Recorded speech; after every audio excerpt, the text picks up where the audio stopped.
آپ محمد کی دل و جان خدیجہ. اعوذ باللہ من الشیطان اللعین الرجیم. بسم اللہ الرحمن الرحیم. الحمد للہ رب العالمین. الصلاة والسلام علی اشرف الانبیاء والمرسلین.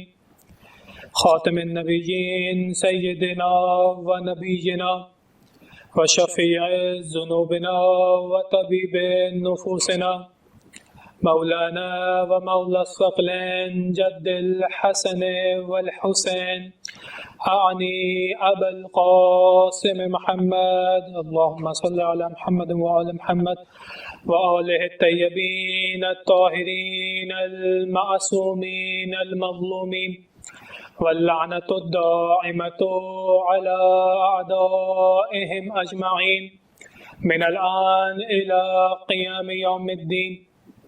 اما بعد قال اللہ سبحانہ وتعالی فی محکم کتابہ المجید والفرقان الحمید.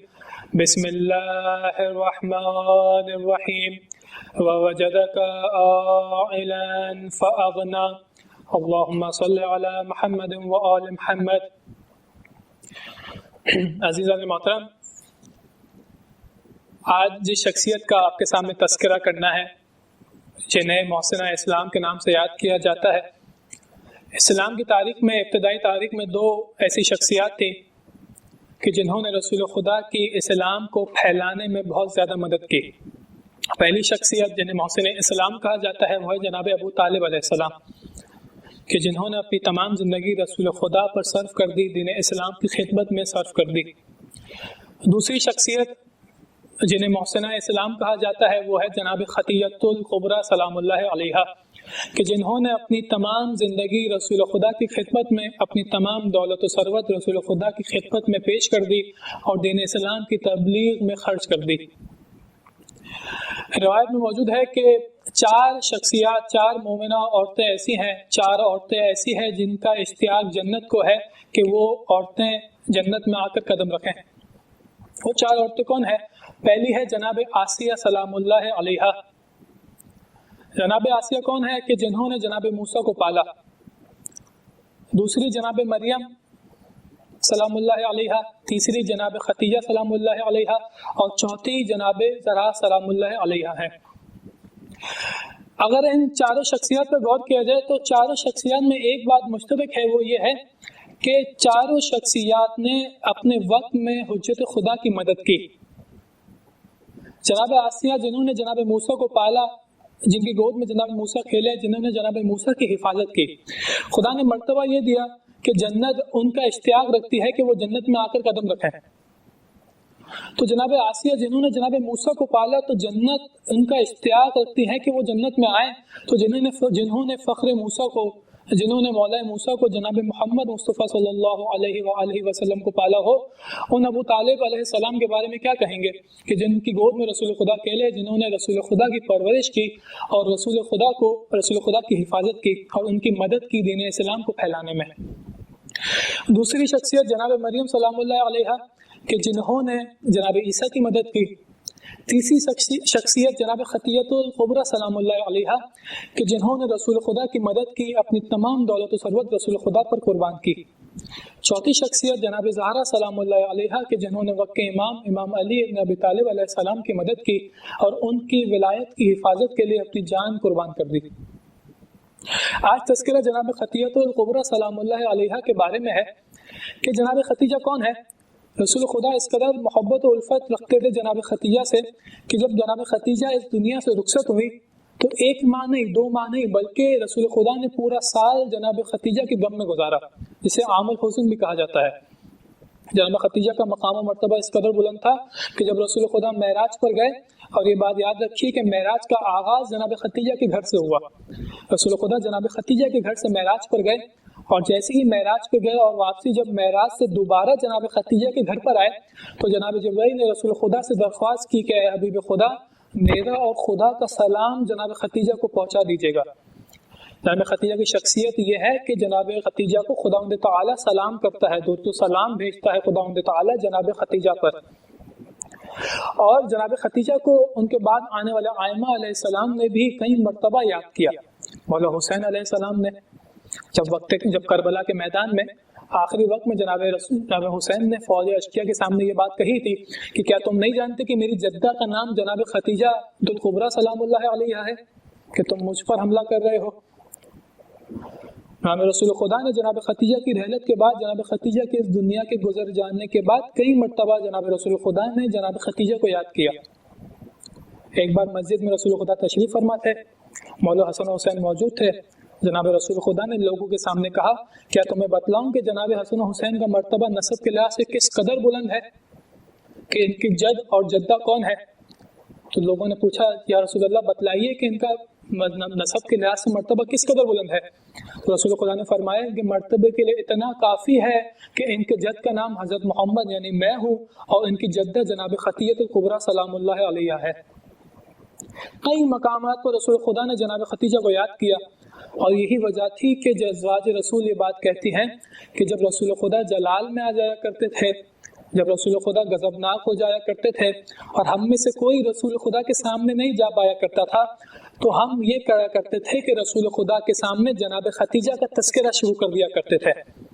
ابھی نام خدیجہ ہمارے زبوں پر آیا کرتا تھا، رسول خدا کا جلال ختم ہو جایا کرتا تھا، رسول خدا کا چہرہ کھل اٹھتا تھا، رسول خدا کا دل خوش ہو جایا کرتا تھا. اور فقط دل خوش نہیں ہوتا تھا بلکہ رسول خدا جناب خدیجہ کے فضائل بیان کرنا شروع کر دیا کرتے تھے. جناب خدیجہ کے ساتھ گزارے ہوئے وہ 25 سال بیان کیا کرتے تھے، اور وہ 2 سال جو تجارتی لحاظ سے جناب خدیجہ کے ساتھ گزارے اس کا تذکرہ شروع کر دیا کرتے تھے. جناب خدیجہ کے احسانات جو جناب خدیجہ نے دین اسلام پر کیے اس کا ذکر کیا کرتے تھے. جب کسی نے رسول خدا سے کہا کہ آپ بار بار تذکرہ جناب خدیجہ کیوں کرتے ہیں، بار بار ذکر جناب خدیجہ کیوں کرتے ہیں، تو رسول خدا نے جواب دیا کہ چپ ہو جاؤ، کیا تم نہیں جانتے کہ جب کوئی مجھ پر ایمان نہیں لایا تھا تو جناب خدیجہ مجھ پر ایمان لائی، جب سب نے میری تردید کی تو جناب خدیجہ سلام اللہ علیہا نے میری تصدیق کی، جب میں گھر سے باہر جایا کرتا تھا تو کوئی مجھ پر کوڑا پھینکا کرتا تھا، کوئی سامنے کانٹے بچھایا کرتا تھا، جناب خدیجہ میری دلجوئی کیا کرتی تھی، وہ مجھے سہارا دیا کرتی تھی. اس طرح کئی مقامات پر رسول خدا نے جناب خدیجہ کے احسانات گنوائے. ہم سب کو معلوم ہے کہ جناب خدیجہ کا سب سے بڑا احسان یہ تھا کہ جناب خدیجہ نے اپنی تمام دولت و ثروت رسول خدا پر قربان کی، دین اسلام کی تبلیغ میں قربان کر دی. جناب خدیجہ کو ملکۃ العرب کہا جاتا ہے، عرب کی شہزادی کہا جاتا ہے. کیوں کہا جاتا ہے؟ کیونکہ جناب خدیجہ کی دولت کا یہ عالم تھا کہ جناب خدیجہ کا تجارتی قافلہ 80,000 اونٹوں پر مشتمل ہوتا تھا. وہ اونٹ کبھی شام جایا کرتے تھے، کبھی یمن جایا کرتے تھے تجارت کا سامان لے کر. اس قدر جناب خدیجہ اس زمانے میں امیر ترین خاتون میں شمار ہوا کرتی تھی. اور جناب خدیجہ کے بعد کئی سینکڑوں غلام اور کنیزیں تھیں جو جناب خدیجہ کی خدمت کیا کرتے تھے اور تجارتی سامان کی حفاظت کیا کرتی تھی. یہ تمام کی تمام دولت و ثروت جناب خدیجہ نے رسول خدا پر قربان کر دی، دین اسلام پر قربان کر دی، تاکہ دین اسلام کی تبلیغ ہو سکے، دین اسلام کی ترویج ہو سکے. یہ مقام ہے، یہ احسان ہے جناب خدیجہ-tul-Kubra سلام اللہ علیہا کا. اور یہ بات یاد رکھیے کہ جب جناب خدیجہ تجارتی سامان کبھی کوئی قافلہ بھیجا کرتی تھی تو سب سے پہلے خانہ کعبہ کے قریب جایا کرتی تھی اور خانہ کعبہ کے پاس جا کر کہتی تھی اے ابراہیم کے رب، اس تجارتی سامان کی حفاظت فرمانا اور اس میں برکت عطا فرما. اور طواف کعبہ کیا کرتی تھی. یہ دلالت ہے جناب خدیجہ کے ایمان پر. اور یہ بات مشہور تھی کہ جناب خدیجہ نے کبھی بتوں کو سجدہ نہیں کیا، کبھی بتوں کے سامنے اپنے سر کو نہیں جھکایا. یہ جناب خدیجہ کا ایمان تھا. دوسرا احسان کہ جناب خدیجہ-tul-Kubra سلام اللہ علیہا نے رسول خدا کو شادی کی درخواست خود بھیجی. رسول خدا نے جناب خدیجہ کو شادی کی درخواست نہیں بھیجی تھی، بلکہ جناب خدیجہ نے شادی کی درخواست رسول خدا سے کی تھی. اس کے پیچھے کیا وجہ تھی؟ وجہ یہ تھی کہ اگر رسول خدا درخواست کرتے تو کچھ لوگ اس زمانے کے یہ کہتے کہ نعوذ باللہ رسول خدا نے جناب خدیجہ کی دولت کو دیکھ کر، جناب خدیجہ کی ثروت کو دیکھ کر جناب خدیجہ سے شادی کی، جناب خدیجہ کے مال کو دیکھ کر جناب خدیجہ سے شادی کی، اور نعوذ باللہ رسول خدا پر تہمت لگاتے. جناب خدیجہ نے درخواست دے کر یہ بات بتا دی کہ تمام کی تمام دولت و ثروت رسول خدا پر قربان ہو جائے، تمام کی تمام دولت و ثروت دین اسلام پر قربان. اور یہ انداز دین اسلام کو اس قدر پسند آیا کہ قیامت تک کے لیے جب بھی نکاح کیا جاتا ہے تو درخواست ہمیشہ عورت کیا کرتی ہے اور مرد ہمیشہ قبول کیا کرتا ہے، اور اس احسان کو خدا تعالیٰ نے شریعت بنا ڈالا۔ تیسری بات جو جناب خدیجہ کے حوالے سے ہے کہ جناب خدیجہ نے فقط اپنے مال و اسباب کو قربان نہیں کیا بلکہ تمام عورتوں سے قطع تعلق کر لیا۔ وجہ کیا تھی کہ تمام عورتوں نے جب دیکھا کہ جناب خدیجہ رسول خدا سے شادی کر رہی ہے تو تمام عورتوں نے جناب خدیجہ کے ساتھ راہ و رسم توڑ دیا، جناب خدیجہ کو تنہا چھوڑ دیا۔ لیکن جناب خدیجہ نے اس بات کی پرواہ کیے بغیر کہ تمام عورتوں نے انہیں تنہا چھوڑ دیا ہے، جناب رسول خدا پر اپنی تمام محبت و الفت قربان کر دی، تمام اپنی محبت و الفت رسول خدا کے لیے مخصوص کر دی اور ہر حوالے سے ہر وقت رسول خدا کا ساتھ دیا۔ اور یہی وجہ تھی کہ رسول خدا نے ایسا صلاح دیا کہ جناب خدیجہ کے ہوتے وقت رسول خدا نے کسی اور سے شادی نہیں کی، جناب خدیجہ کے ساتھ اپنی تمام جوانی رسول خدا نے جناب خدیجہ کے ساتھ گزاری۔ 25 سال کی عمر میں جناب خدیجہ کے ساتھ رسول خدا کی شادی ہوئی اور 50 سال کی عمر میں جناب خدیجہ اس دنیا سے رخصت ہوئی۔ اس دوران رسول خدا کی کوئی اور زوجہ موجود نہیں تھی، فقط جناب خدیجہ وہ واحد خاتون تھی جن کے ساتھ رسول خدا نے اپنی تمام جوانی گزاری۔ اور یہ بات بہت زیادہ مشہور ہے کہ جناب خدیجہ 40 سال کی تھی جب ان کی شادی ہوئی رسول خدا کے ساتھ، حالانکہ یہ بات غلط ہے اور جناب رسول خدا اور جناب خدیجہ کی عمر تقریباً برابر تھی۔ جناب خدیجہ کی عمر 28 سال تھی اور رسول خدا کی عمر 25 سال تھی۔ اور یہ بات بھی کہی جاتی ہے کہ جناب خدیجہ کی ایک بار پہلے شادی ہو چکی تھی، اور یہ بات بھی غلط ہے، یہ پہلی شادی تھی رسول خدا کے ساتھ جو جناب خدیجہ کی ہوئی۔ کل 25 سال جناب خدیجہ نے رسول خدا کے ساتھ گزارے اور رسول خدا نے اس دوران کسی اور سے شادی نہیں کی، اور یہ امتیاز فقط جناب خدیجہ کے ساتھ جناب زہرا کو حاصل ہے کہ جناب زہرا کے ہوتے ہوئے جناب امیر نے کسی اور سے شادی نہیں کی۔ یہ دو شخصیات کو یہ شرف حاصل ہے۔ اور کیا امتیاز ہے جناب خدیجہ کا کہ جناب خدیجہ کے ذریعے سے رسول خدا کی نسل آگے بڑھی۔ خدا قرآن میں ارشاد فرماتا ہے انا اعطیناک الکوثر، اے حبیب ہم نے آپ کو کوثر عطا کیا۔ کوثر سے مراد جناب زہرا سلام اللہ علیہا ہے کہ جن کے ذریعے سے آپ کی نسل آگے بڑھے گی۔ اور رسول خدا کی فقط ایک بیٹی جناب زہرا رسول خدا کی زوجہ جناب خدیجہ کے ذریعے سے ہوئی، اور انہی کے ذریعے رسول خدا کی نسل آگے بڑھی۔ یہ مقام ہے جناب خدیجہ کا۔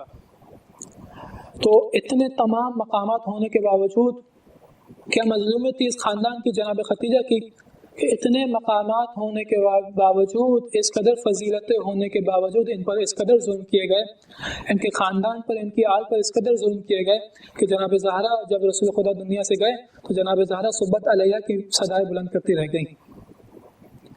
جناب خدیجہ جب ابو جہل جناب خدیجہ کے پاس آیا اور کہنے لگا کہ ہم نے ایک معاہدہ کیا ہے کہ مکہ کے افراد نے، مکہ کے کفار نے جناب رسول خدا بنی ہاشم کے خاندان کو مکہ سے باہر کر دیا ہے، آپ چونکہ بنی ہاشم سے تعلق نہیں رکھتی تو آپ چاہیں تو مکے میں ہی رہ سکتی ہیں اور اسی طریقے سے اسی مال و اسباب کے ساتھ آپ رہ سکتی ہیں۔ تو جناب خدیجہ نے کیا خوب جواب دیا، کہا کہ رسول خدا کے بغیر میری زندگی پریشانی ہی پریشانی ہے اور رسول خدا کے ساتھ میرے ساتھ کوئی پریشانی نہیں ہے۔ جناب خدیجہ بھی رسول خدا کے ساتھ شیب ابی طالب میں 3 سال جناب خدیجہ نے گزارے۔ کیا سختیاں تھی شیب ابی طالب کے اندر؟ سختیاں شیب ابی طالب میں یہ تھی کہ جب سردی ہوا کرتی تھی، اس قدر سخت سردی ہوا کرتی تھی کہ پہننے کو مناسب لباس نہیں ہوا کرتا تھا۔ جب گرمی ہوا کرتی تھی تو اس قدر سخت گرمی ہوا کرتی تھی کہ جسم جلس جایا کرتا تھا، اور ایک وقت ایسا آیا کہ کھانے کو کچھ موجود نہ تھا۔ جناب خدیجہ شیب ابی طالب میں موجود افراد درخت کے پتوں کو کھایا کرتے تھے، درخت کی شاخوں کو کھایا کرتے تھے، اور ایک وقت ایسا آیا کہ جناب خدیجہ نے ایک ایسی شاخ کھا لی جس کے اندر زہر موجود تھا۔ یہ وہ بیوی جو شیب ابی طالب میں خود چل کر آئی تھی، جب شیب ابی طالب سے دوبارہ واپس گئیں تو ایک طرف سے رسول خدا کا سہارا تھا، ایک طرف سے جناب امیر کائنات کا سہارا تھا، ساتھ میں چھوٹی زہرا موجود تھی۔ جب جناب خدیجہ-tul-Kubra کا آخری وقت آیا، جناب زہرا سرحانے موجود تھی، رسول خدا موجود تھے۔ جناب خدیجہ نے وصیتیں کرنا شروع کی۔ پہلی وصیت یہ کی کہ حبیب خدا مجھے معاف کر دیجیے گا کہ میں نے آپ کا حق ادا نہیں کیا، میں نے آپ کی خدمت کا حق ادا نہیں کیا۔ جناب رسول خدا کہنے لگے اے خدیجہ-tul-Kubra تم نے میری خدمت کا تمام حق ادا کر دیا، تم نے دین اسلام پر اس قدر احسان کیا کہ تمہیں آخر وقت تک یاد کیا جائے گا، تمہارا نام قیامت تک یاد رکھا جائے گا۔ سرحانہ جناب زہرا بھی موجود تھی۔ جناب زہرا کو جناب خطیہ نے دیکھا اور رسول خدا سے ایک درخواست کی کہ حبیب خدا میری دوسری وصیت یہ ہے کہ میرے جانے کے بعد میری بیٹی زہرا کا خیال رکھے گا، ایسا نہ ہو کہ میرے جانے کے بعد جناب زہرا پر کوئی ظلم کرے، ایسا نہ ہو کہ میرے جانے کے بعد جناب زہرا کو کوئی تکلیف پہنچائے۔ عجب نہیں کہ رسول خدا جواب دے، خدیجہ جب تک میں ہوں گا زہرا پر کوئی آنچ نہیں آئے گی، لیکن جیسی ہی میں اس دنیا سے رخصت ہوں گا کوئی زہرا کو تماچا مارے گا، کوئی زہرا کو تعزیہ نہ مارے گا، کوئی زہرا کو دربار میں بلائے گا۔ عجیب مظلومیت ہے اس خاندان کی، عجیب مظلومیت ہے ماں اور بیٹی کی کہ ماں زہر کے ذریعے شہید ہو گئی، بیٹی پر جلتا ہوا دروازہ گرا دیا گیا۔ لیکن ہمیں معلوم ہے کہ جب وقت آخر تیسری وصیت جناب خدیجہ نے کیا کی؟ جناب خدیجہ نے تیسری وصیت رسول خدا سے یہ کی کہ اے حبیب خدا، جب میں دفنایا جائے جب مجھے غسل و کفن دیا جائے تو وہ کرتا جس پر جو کرتا جب آپ پر وحی نازل ہوئی تھی آپ نے پہنا تو وہ کرتے کے ذریعے مجھے کفن دیا جائے۔ جناب خطیہ نے آخری وصیت رسول خدا سے کی۔ عزیزان گرامی میں ایک روایت بیان کروں گا، مسائل ختم کر دوں گا۔ جناب امام جعفر صادق فرماتے ہیں کہ جب آخری وقت آخری زمانہ ہوگا، جناب مہدی کا ظہور ہوگا، رسول خدا اس زمانے میں واپس آئیں گے، کربلا کے میدان میں ایک عدالت سجائی جائے گی، عدالت میں رسول خدا موجود ہوں گے، رسول خدا اعلان کریں گے کہ آ جاؤ، جس کو کوئی شکایت ہے میرے سامنے عرض کرے، جس پر کوئی ظلم ہوا ہے میرے سامنے عرض کرے۔ جناب خدیجہ-tul-Zahra جناب خدیجہ-tul-Kubra سلام اللہ علیہا رسول خدا کے سامنے آئیں گی، ہاتھوں میں ایک ننھا سا لاشا ہوگا، جناب رسول خدا سے کہیں گی اے حبیب خدا، کیا میری خدمت کا کیا خوب صلہ مجھے اس امت نے دیا ہے کہ مجھ پر اس قدر ظلم کیے، میری بیٹی پر اس قدر ظلم کیے۔ جناب رسول خدا فرمائیں گے کہ اے خدیجہ اپنے ظلم بیان کرو۔ جناب خدیجہ کے ہاتھوں میں ایک لاشا ہوگا، اس لاشے پہ ایک کپڑا ہوگا، جناب خدیجہ اس کپڑے کو ہٹا کر کہیں گے اے حبیب خدا، یہ میری بیٹی کے محسن کا لاشا ہے، اس امت نے میری بیٹی کی بیٹے محسن کو شہید کر دیا، میری بیٹی پر جلتا ہوا دروازہ گرا دیا گیا، میری بیٹی کو کسی نے تماچے مارے، کسی نے تازیانے مارے، حد تو یہ تھی کہ میری بیٹی دربار میں کئی گھنٹے کھڑی رہی۔ کسی نے امام جعفر صادق سے سوال کیا ابن رسول اللہ میں یہ بتلائیے جب جناب زہرا ساتھ موجود تھی تو کیوں جناب خدیجہ نے ننھے محسن کا لاشا اٹھایا، جناب زہرا نے کیوں جناب محسن کا لاشا نہیں اٹھایا؟ جناب جعفر صادق زاروں کا طارق گریہ شروع ہوا۔ جناب جعفر صادق فرمانے لگے کہ اے سوال کرنے والے یہ بات سن، جب جناب زہرا آئی تو جناب زہرا کا ہاتھ خالی نہیں تھا، جناب زہرا کے ہاتھ میں ایک ننھے علی اصغر کا لاشا تھا۔ جناب زہرا نے لاشا رسول خدا کے سامنے رکھا اور کہا کیا خوب صلہ دیا ہے امت نے ہماری خدمتوں کا کہ میرے بیٹے حسین کے خاندان کو دشت کربلا میں بھوکا پیاسا شہید کر دیا گیا، بے چھوٹے علی اصغر کی پرواہ نہیں کی گئی، جب پانی مانگا تو تیر برسائے گئے۔ اللہ لعنت اللہ علی القوم الظالمین وسیعلم الذین ظلموا ای منقلب ینقلبون۔ اللهم صل على